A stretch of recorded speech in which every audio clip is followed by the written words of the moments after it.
because nothing screams, I'm a secure adult, like getting on all fours and pretending you're a tiger. I can't tell you how magnetic and attractive it is when you see a grown adult get on the ground and play imagination with a kid. Because all I can think is, damn, that person doesn't give a fuck. They're secure enough in being judged to tap back into that childlike wonder. And they can just let go. And that's insanely sick.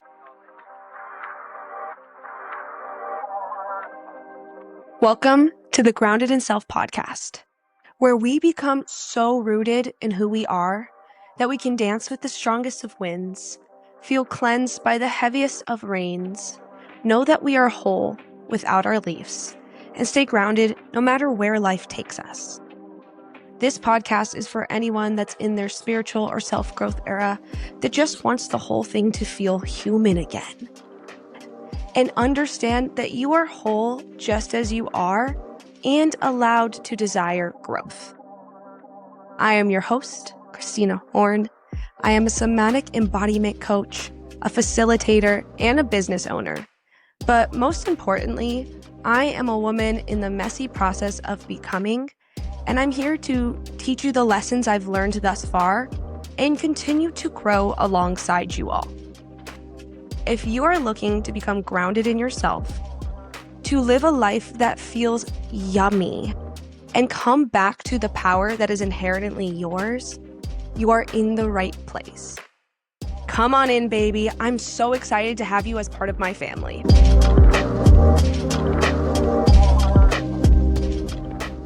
Hello, hello. Ooh, that was horrible. And welcome to this week's episode. We're switching things up a little bit. I brought you guys into my bedroom. Ooh, we're getting intimate. And I did so because this episode's a little different. For this episode, I want to bring to you guys some of the lessons I learned in my 29th year of life. Because by the time you are watching this, a girl will be 30. Ow! And I know so many people that are like, oh my gosh, 30s, are you nervous? You're getting old, yeah. And I am so excited. I'm so excited because my 20s, I went into my 20s unable to walk. I went in a hot fucking mess. And while I still embrace the messiness, oh my gosh, she's so much more, I don't want to say clean, but put together. She's moving from so much more of herself. She's not lost in the what should I do and who should I be and will they even like me? She's here. She's present. She's embodied and it's yummy. And so I'm fucking stoked to be 30. I'm stoked to have the best decade of my life. I can already feel that, which means it's going to be damn good because my life has been generally pretty awesome. Before we dive into the lessons I learned, I want to paint you guys the picture of what this year looked like. So, August 4th, my birthday last year, stepping into 29. And at this time, I'm doing so in a nervous system reset, which means I don't want to be around any motherfuckers. I spent all of July talking to like no one, crying, basically letting my entire nervous system thaw as my coach is just like, yay, it's working! And I'm like, what is going on? Why do I feel all the things? I'm stepping into my 29th year of life, in my second or third month of being celibate and sober. Fun. And I'm coming up on receiving my coaching certifications, at least the first ones, about to get certified in somatic breath work. We got a lot of things in work. And over this past 365 days, I have had the privilege of traveling a good amount, mostly around the States. I've gotten to go to Mexico. I made one of my best friends. I did my first ever completely sober rave, unless you count Celsius, which honestly is crack, so you probably should. I did a lot of things, and I also feel like it was the year where I cleared out so many things.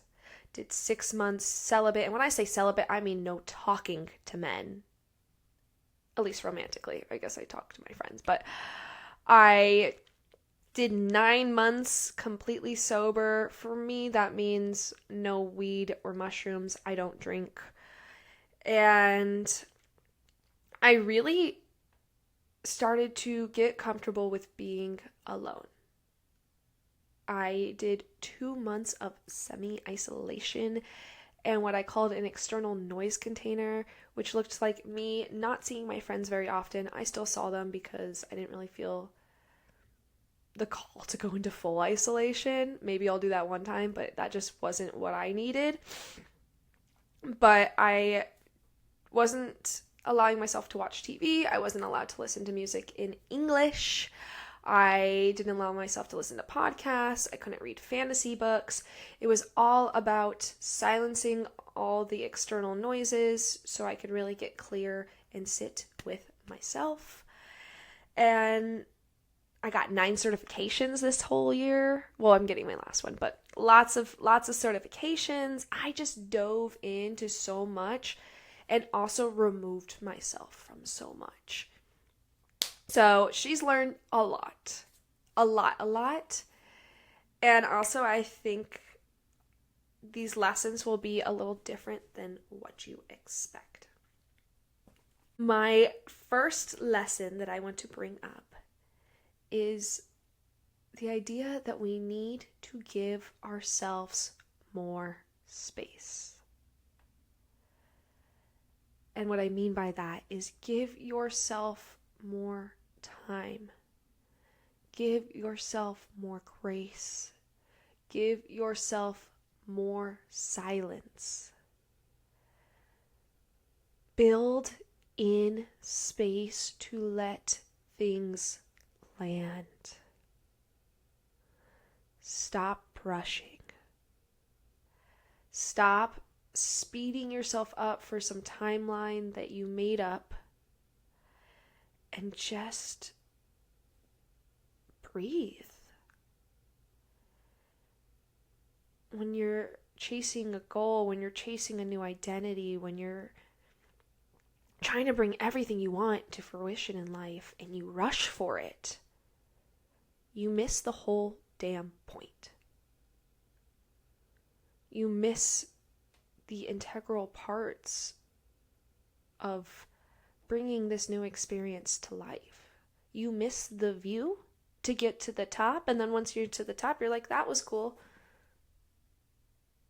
We need space to breathe, to ask ourselves the questions. Why am I even doing this? Do I even want this thing? Was the journey worth it more than the actual achievement? And a lot of times having that space to breathe brings in so much more value. Other people around you can feel it when they recognize that you just hold yourself in more space. Your body can feel it. Your energetic bubble can feel it, and they respond well. The universe will respond well to you when you just slow down and give yourself space. That is the number one thing I learned and did this year. And it's still a lesson that I work to embody. There's times that I just start rushing and I have to be like, Christina, why are we rushing? Why do you even want that thing so bad that you're not looking out the window? And a lot of times once I do take that breath, when I do take that space, I recognize it. I don't even know if I want this thing. Maybe I'm just doing it because other people told me. Or when I take the space, sometimes I go, yeah, that's what I really fucking want. Take this coaching business. Every so often I'll start rushing and I'm like, oh damn, maybe I'm pushing because someone else told me I needed 8 clients. But then when I stop and I take a breath, I go, that's not what I need. But in that breath I go, but I really fucking want to change women's life. But I really fucking want to work in a place where I feel fulfilled and bring my purpose forward and get to be creative. So take the breath. Let things land. It's like taking a bite of food. When you just actually savor it, it goes down so much better. So much better. So if you take nothing else, that is my first lesson. My second lesson, letting go is one of the most powerful things we can do. This one came out of me closing down that community, which was technically while I was still 28, but it really weighed on me for a little bit because I felt bad. I felt like I was letting people down. This one came from giving up dating people that weren't aligned but were cool. And this one also came from letting go of friendships that no longer served me, letting go of behaviors such as complaining, letting go of rushing. Letting go seems sometimes like giving up, and so we demonize it. But letting go can be one of the strongest things you ever do, because you are signaling, I'm okay without this. I will survive without this. I will thrive without this. And I no longer fear what my life will be like if I let go, because I trust I won't drown. I trust that I will find better. And I need to let this go so I'm not weighed down. So remember, it's a strength. It is the ultimate, and in essence, sometimes sacrifice to get out of your comfort zone. And a lot of times it's going to serve you well. Third lesson is the concept of titration. And I wrote this as progress over perfection. So titration is the idea that I talked about in How to Expand Your Capacity, but it's adding stimuli or expanding and then allowing contraction, and then expanding and allowing contraction. And it's actually a scientific term, which means that you slowly add a chemical to another one to ensure things don't explode. But I think of it as like expanding your lung capacity, where if you breathe deeply, you're going to hit a certain barrier, and then you're going to have to collapse a little. And then the next time you breathe, you'll probably be able to go past that barrier or that extension, and then you'll collapse a little, come down, and you'll continue to expand that. And I use titration in every area of my life. If you want to start going to the gym, titrate. Don't just go to the gym 5 times a week if you've never been. Go slow. Understand that if you expand to 3 times a week, there might be a week where your body's really sore, so you can only do 2. That is okay. That is still progress, because you used to never go. We don't need to be perfect. We just need to be making steps forward. And that for me looks like my business. You get told all these things you have to do and how you have to spend hours and hours and hours. And my nervous system wasn't ready for that. I had been out of work for 2 years traveling around, and it took time. For me, that looked like first month or two, if I spent 5 hours a week on my business, that was amazing and dope, and I was really proud of myself. But then I would also get kind of pissed because I had to learn this lesson. And now it's very common that I spend no less than 2 hours a day to sometimes 7 hours a day working on my business. But I built up to it. I titrated adding more and more onto my plate. And I also can do it because now things that used to take me an hour only take me 20 minutes. Even taking this podcast into consideration, it used to take me forever to record an episode, and now it doesn't take nearly as long because I just chose progress over perfection, and you get faster a lot quicker. Number 4, I don't know if this is a lesson, but it's something that I implemented in my life, and it's the number one thing you should always implement in your life, and that is gratitude. Gratitude for everything.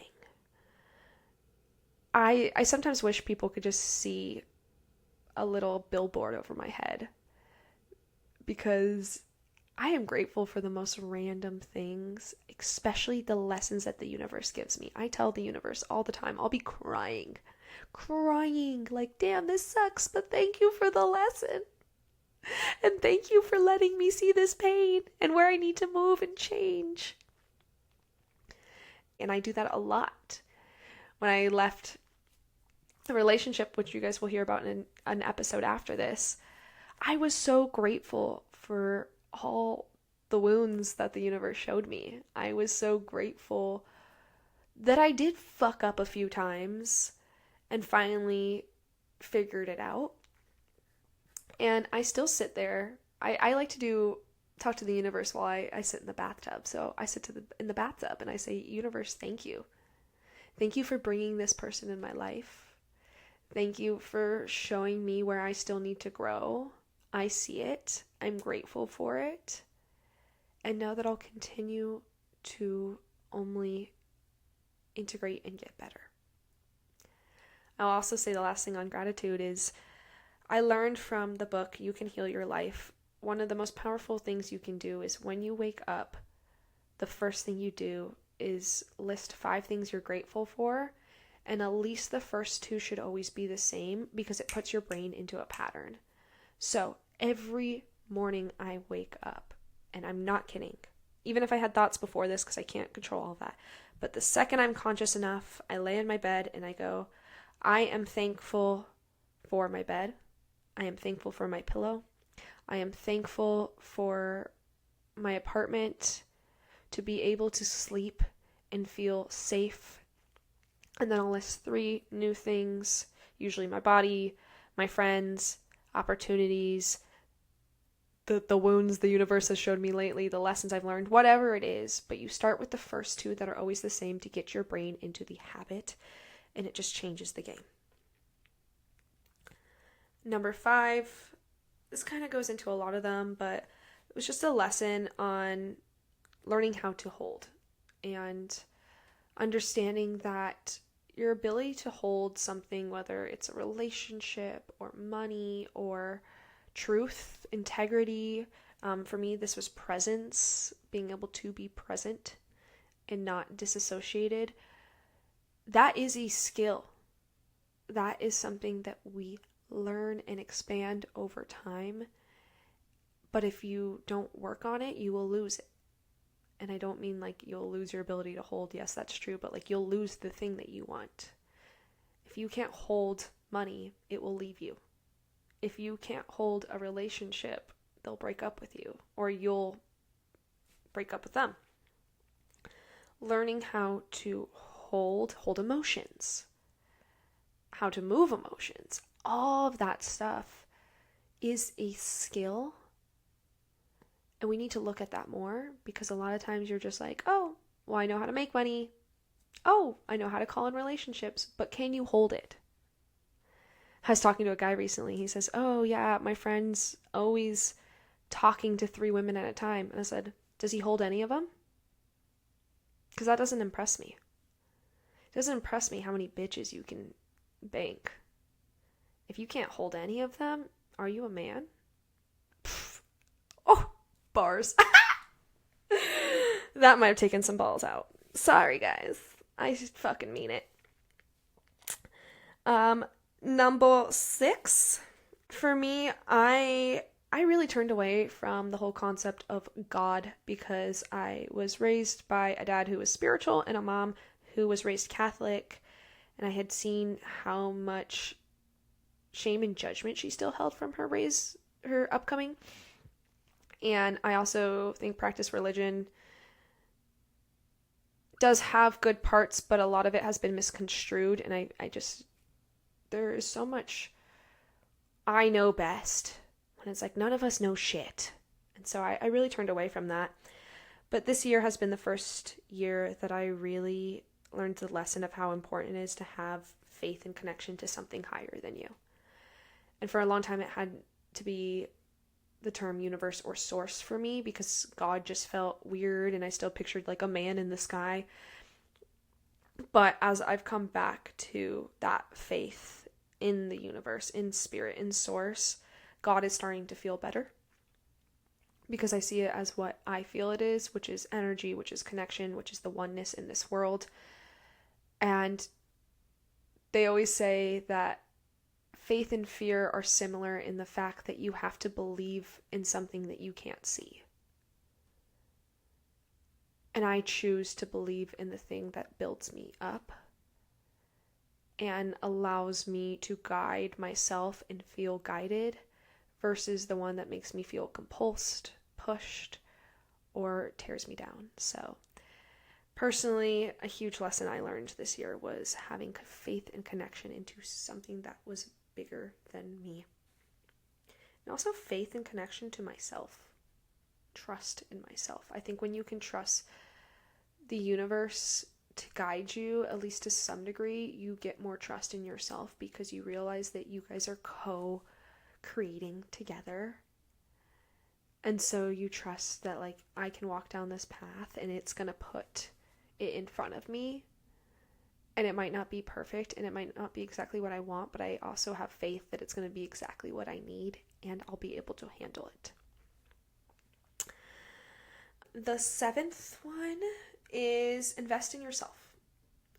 For many years, I thought investing in myself was like I bought myself a new car. And sometimes that is. Like that can actually be a huge investment into yourself, especially if you use your car a lot or if it's breaking down on you. I thought investing in myself was going on trips or retreats, which again it is. But here I mean invest in making yourself better. Invest in raising your skill level. Invest in doing something that gives you a new hobby or trait that you didn't have before. For me, it really looked like investing in coaches. That doesn't have to be everyone. Maybe it's investing in therapy. Maybe it's investing in dance class. But something that you are doing just for yourself. I personally loved coaches because they have taught me so much and it shows me and my body and my being. This is something I care about. I'm willing to invest time and money into raising this skill. For me, that was business, fitness, nutrition, and actually being seen, which is why I'm here in front of this camera today. I invested in a coach that helped me with somatics and feminine work, showing my body that I really was serious about resetting my nervous system, coming back to life. And all those dollars have been some of the best dollars I've ever spent. So invest in yourself, whatever that looks like for you. But know that an experience and a skill will pay itself back a lot faster than a material item or alcohol or another show or something like that. And it really shows you, damn, I went on a limb because I believe in myself, and look at what I was able to accomplish. So spend the money on you, honey. And the 8th one, yeah, I'm gonna leave it at 8. I'm just gonna do that to you guys.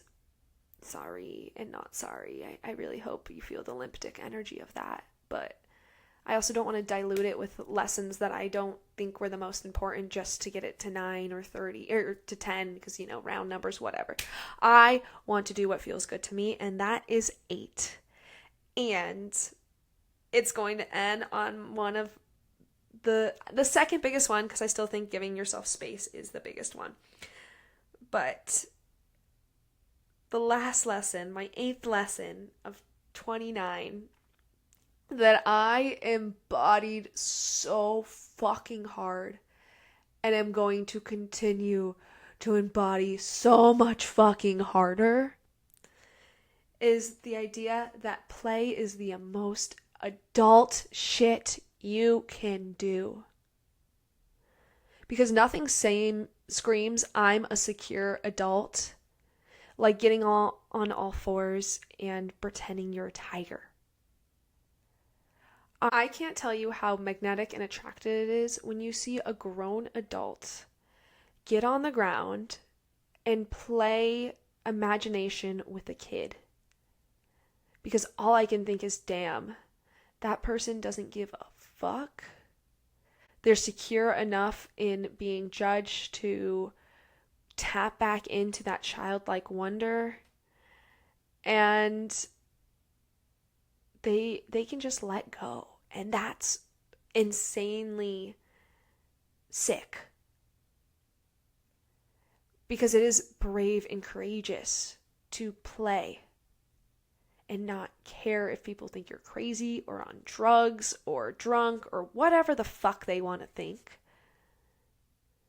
It is damn cool, and a lot of times they're judging you because really they're judging themselves, and what they really want to do is go be a flamingo next to your tiger. They just can't get themselves to do it because they're insecure. So go play. Go climb the tree. I just climbed trees with my friend and it was fucking magical. Go shake your ass because that's my favorite way to get down. Go pretend you're dolphins in the ocean. Go do the damn thing.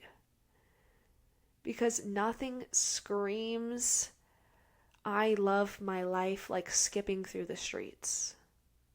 Like dancing in the rain. Like giving your best friend a piggyback while you spin around and scream and just be silly. That is some of the most adult shit you can do. Because you are choosing to enjoy your life. Fuck the rest. And it will keep you young. It will keep you looking young. It will keep you magnetic. And other people will be like, wow, I wonder what that person does. And they don't realize it's that you complete the hopscotch every time you walk by it. Because that shit is a drug. That is the best drug. And if you walk by a hopscotch, I do slightly judge you. Because how? Some kid took a lot of time to make that, and so I'm going to jump. And I'm going to enjoy the hell out of it. And every time I do, I get someone across the street to look at me, and I've had people cross the street just so they can do it too. It literally is addictive to be playful. So embrace it. Well, by the time you see this, I'll be 30, so wish me a happy birthday, jerks. Give me a review. Give me a comment. Tell me happy 30th birthday, because it would just make me so happy. You would give me dopamine. I know we're going to be like, it's not about the comments. Okay, well, sometimes I just want a comment or dopamine through it. So, yeah. Wish me a happy birthday. Send me love. It would mean a lot to me. And know that I love you guys always. Thank you for tuning in. And I'll see you on the next one, you sexy people. Mwah, mwah, mwah, mwah.